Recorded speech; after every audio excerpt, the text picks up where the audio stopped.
Okay, so this is basically the first video of 2019. I don't count the goal video because it's a goal video and not actual content. This is real content, a real concept today. It's Saturday, video of the week. Let's go. My name is BV2Invest, and today I'm going to be discussing what prestige mode version of Last Wish could be.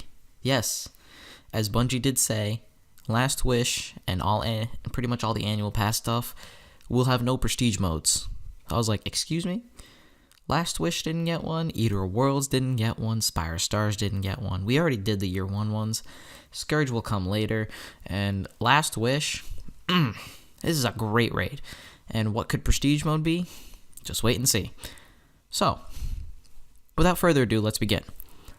So, before we start the actual encounter changes, what if we went over and looked at the raid loot and just see what you could get? So usually, every raid encounter for Last Wish, you get a piece of loot. And at the end, you get an ethereal key after beating Riven.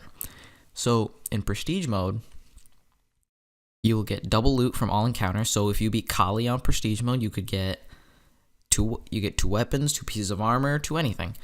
And then when you finish Riven, you get 2 ethereal keys, one for Prestige mode, one for regular mode. So if you were to go back and do regular mode, you wouldn't get loot after doing Prestige mode just because.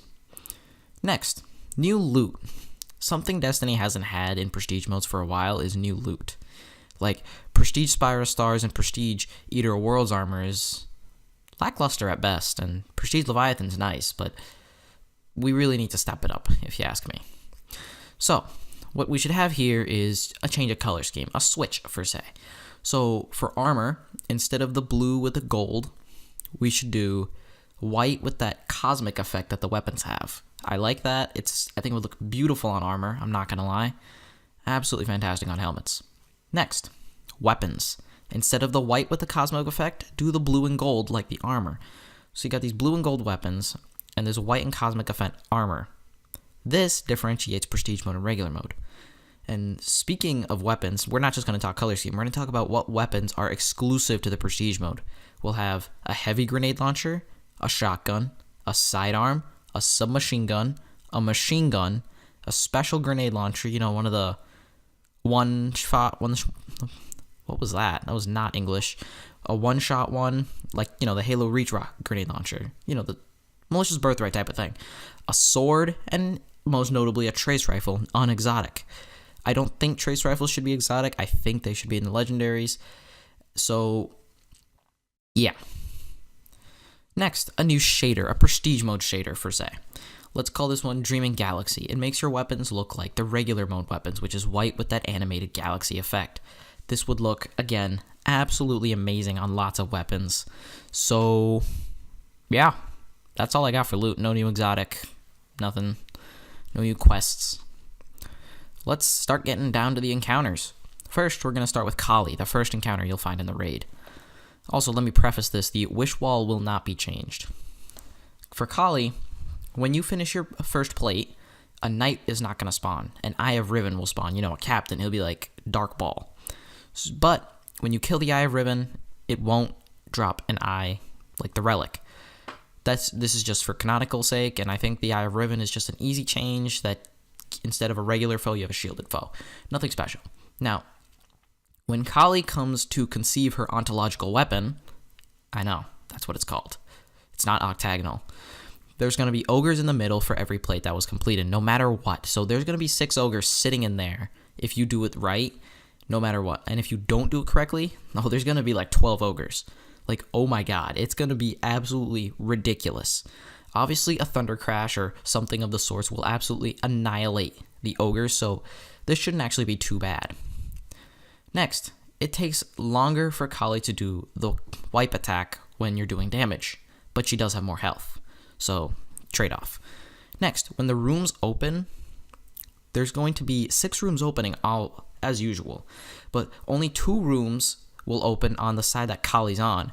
2 rooms will open on the side to the left of her, and 2 rooms will open to the side to the right of her. So you'll have to be aware of who's taking like L1, L2, R1, R2, M1, M2 for a middle. Okay, next. So yeah, you just gotta make sure with left, right, and middle who's taking what, because if you don't, obviously we're gonna have communication issues. And to be honest, that's all I have to change for Kali. Like, it's not that bad. Like, this honestly is manageable. Obviously, some of the other stuff I've created might be a little out of hand, but I'm saying this is mellow, to say the least. Next up, Shuro Chi, otherwise known as Herbal Tea. Yes, my friends call it that. Don't even question it. It's just what we do.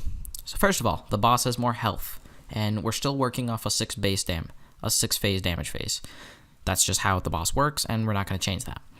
So the whole basis of this boss is less actual boss damage and more puzzle and ad killing. So I'm going to focus more on that with the prestige mode. The boss having more health is just kind of something that's intrinsic to hard mode type stuff. So first of all, there will be significantly more enemies that will spawn. Nothing particularly out of the ordinary. Next, for every damage phase, there will be extra enemies and in specific basis. So in phase 1, more trash mobs. Pretty much there's always going to be more trash mobs like thralls, scions, acolytes, easy stuff. But for the big stuff, on phase 1, there's going to be extra taken knights. So be aware of that taken fire. For phase 2, there's going to be taken centurions. Watch out for Axion darts.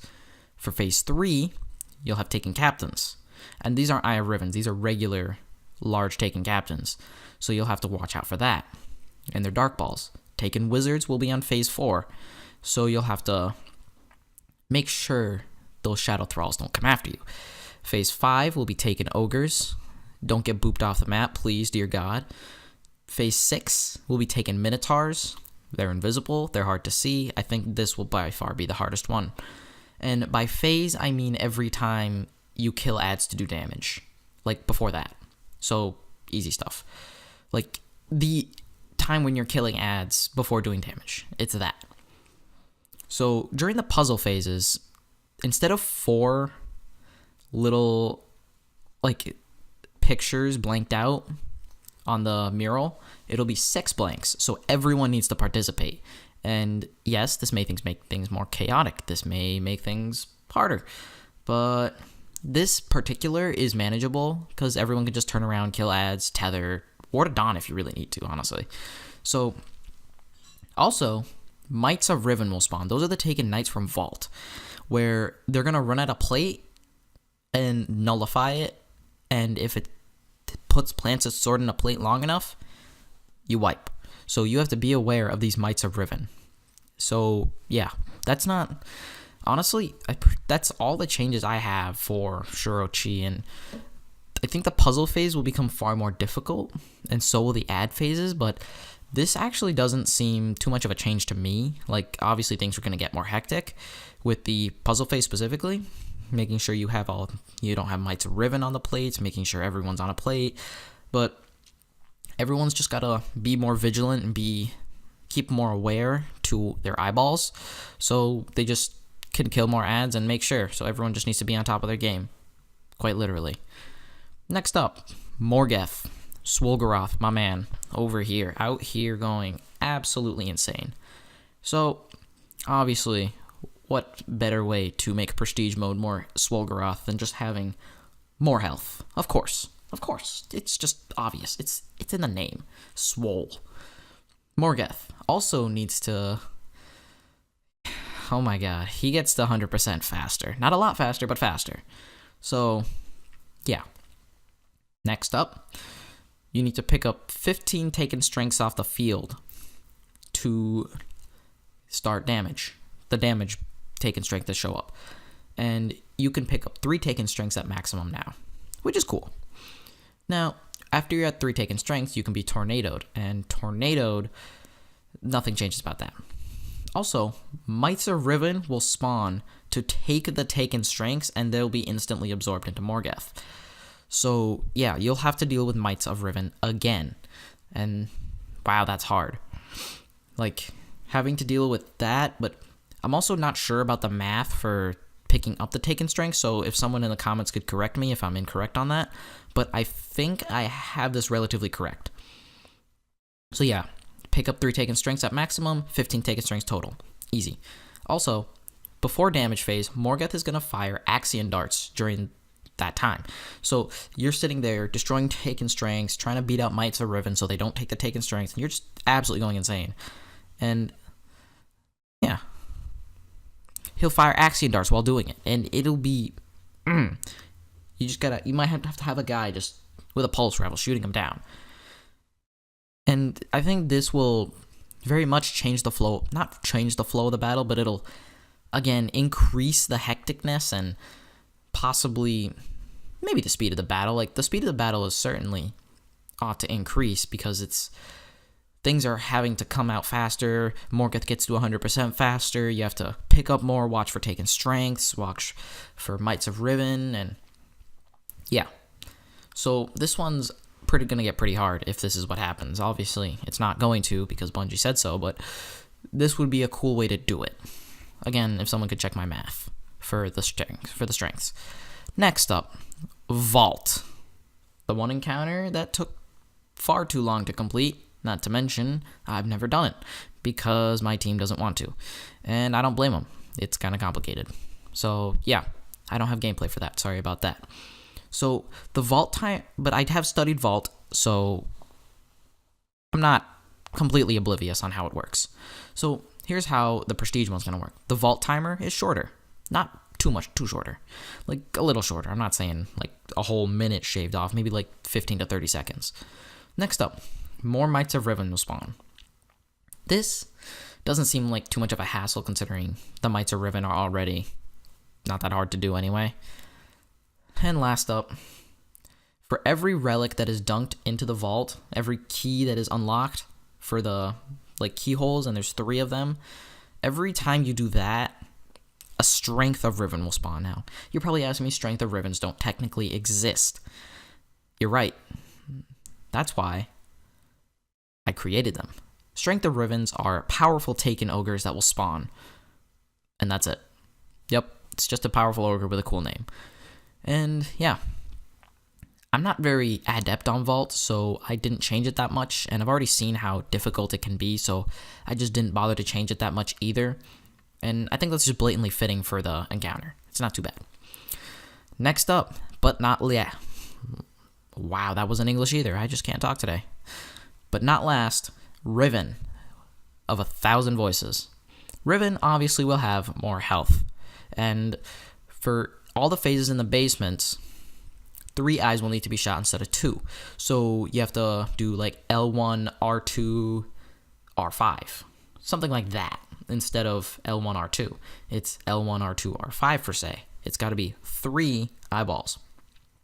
Next up, if you're doing this the real way, it's to stagger Riven, it takes more damage. So yeah, that's not honestly bad. It shouldn't be too bad for most people. It's just a little more damage. And when damaging Riven in the basements, her mouth will stay open for a shorter amount of time. Now, this is technically to counteract people cheesing the battle, because cheesing Prestige mode will just really detract from the fact that it's Prestige mode, if you ask me. But if you're able to get that much DPS in within a shorter amount of time, good for you. More power to you. You just absolutely a raid god. But yes, if you're also doing this the real way, yet again, I'm going to go back to the real way, there will be 2 Eyes of Rivens for every basement phase, so 2 symbols will need to be cleansed with the, watching glass. Yes, that's also not much, to be honest. Next up, when you're on the highest level, the top level where you spawn for Riven, more enemies. Easy, nothing special. But also, when on the highest level, Riven will come out of 5 holes. So, come out of the holes 5 times. So she'll appear 5 times. So 4 times to stagger, and 1 time for the damage. 4 staggers means 8 eyes need to be shot. Now yes, this one is switching back to 2. This is because if we did 3, 4 times 3 is 12, and she only has 10 eyes. So I just went back to 2 with that. But that 1 damage will be, I'd say, a little longer. She has more health. It's just, yet again, suiting. So what else? What's the last part of Riven? For the Ascendant Atrophy jumping puzzle, it'll be more of a jumping puzzle, far more jumping puzzle than it already is. more jumping, not many more phalanxes, just more jumping. And Riven's heart, after you absolutely mutilate Riven, will be that the heart has more health. You know, the blight inside of her stomach, that's just had more health. But I mean, no one's ever had a problem with it. I don't think we will anyway. It's just nothing. Last up, last encounter, Queen's Walk. How do you get 1k? You do the Queen's Walk.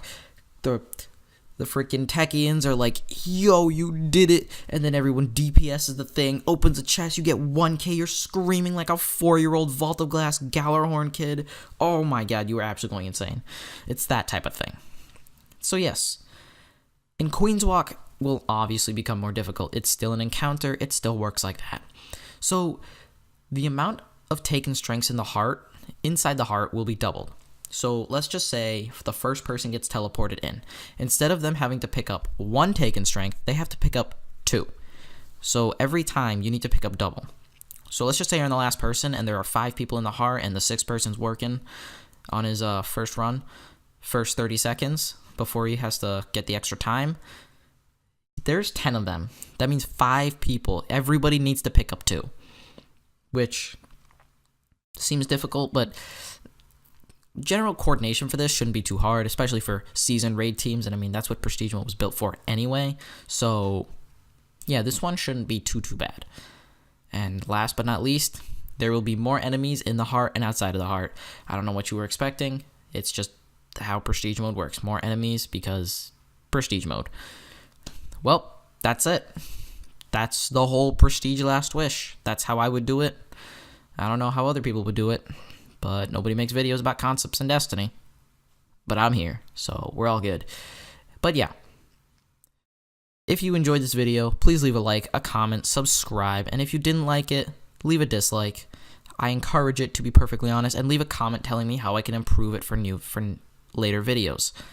Next up, I'd like to thank everyone that stayed around while I was in my exile. I'm just saying. But that's nothing, to be perfectly honest. I mean, we're back, and we're here. We're making videos, and we're out. But with that, thank you for watching. Comment, subscribe, like, share with friends, all the normal stuff, average stuff that people do. People like to say about their YouTube videos, but I encourage it. If you enjoyed it, please tell me you enjoy it. If you don't enjoy it, tell me you don't enjoy it. And with that, you all have a good day.